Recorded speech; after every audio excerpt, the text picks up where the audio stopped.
Hi, I'm artist Debbie Watson. This exercise will not only help you loosen up, but also make a wonderful holiday card. I start on dry paper, 140-pound Kilimanjaro cold-pressed paper.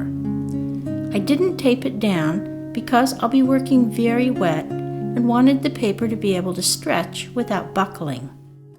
I'm starting my first wash with a 2-inch hockey brush and quinacridone red.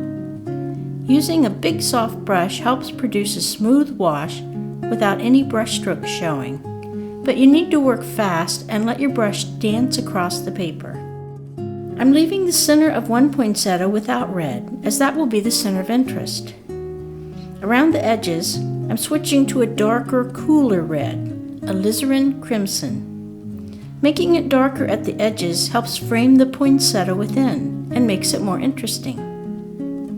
With a smaller brush, I drop in the Winsor yellow for the centers of the poinsettias. I touch the edge of the yellow to the edge of the red, which is still wet, and let them blend together on their own. The yellow that goes in the wet red disappears. When this dries, the color turns out much lighter than I want. So I give the whole area another coat of paint using the same colors, but more paint and less water. While the red washes are still damp but not sopping wet, I use a smaller brush loaded with just clean water to draw in some lines on the red leaves. It takes a minute to see the effect, but the clean water floods into the wet paint and creates blooms that suggest texture. I dry this again. I mix the alizarin crimson red with perylene green to make a very dark value and start painting the dark areas behind the poinsettia leaves and in the middle of the two flowers. Perylene green is a newer color, an almost black green made by Winsor Newton. For this, I'm using a 3/4 inch oval wash brush called a silver black velvet. This is one of my favorite brushes because it's very soft, holds a lot of paint, and comes to an excellent point. With a good watercolor brush, you can work fast and precisely. To keep your darks really dark, don't dip your brush into your water while you're painting these dark areas. Only dip your brush into your paint to refill it. Once my darks are in, I switch to a medium dark red that I made by adding some of the very dark mix to the lighter quinacridone red. I put this medium value behind the leaf edges, then wash out my brush and add clear water to the shadow side to let that side blend softly. This creates the illusion that one leaf is underneath the other. I also draw some of the veins of the leaves in, then add water between them so that they soften too. Not every shadow area needs to be softened, and if I miss a few areas here and there and leave a hard edge, it just adds a little interest. This is the part of the painting where you can add as much detail as you want to create the illusion of three-dimensional leaves. If you're doing a smaller card, you won't need much detail. But whatever the size of your painting, just relax and have fun with this. Experiment. Feel free to try things just to see what happens. Poinsettias come in all shapes and sizes. Whatever you do will look great because of the bright red color outlined by the dark green value.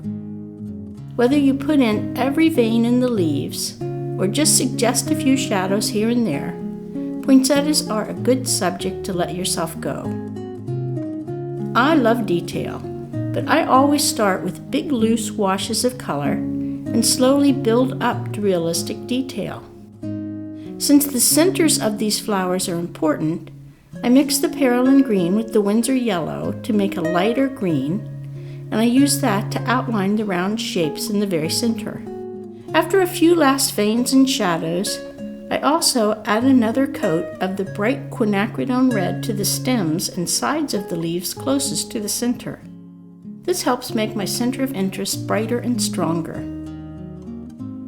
When my pictures are almost finished, I often stand back a bit and squint my eyes to study the pattern of light and dark. This simplifies the composition so I can better judge if I want any last-minute corrections. Another way to take a fresh look at your work is to hold your painting up to a mirror where you'll see a reversed image. When I'm sure my painting is finished and after it dries, I start to add some gold sparkle, just like the grocery store put on my actual poinsettia. I'm using a gold powder made for watercolor, so it doesn't hurt to use my good brush. You can also put the glitter on with glue or any sparkly medium that you can find in your local craft store. Who doesn't love the glitter on a Christmas card? I like a lot of glitter, and put it on the middles of the poinsettias, the veins that lead to the middles, here and there around the edges. If you really want to loosen up, try painting a dozen of these for cards. Work quickly, one after the other, and let each one be a little different. Your friends will love them, and you will start internalizing painting fast and loose.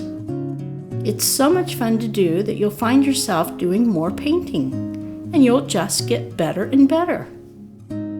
When you work fast and loose, anything can happen.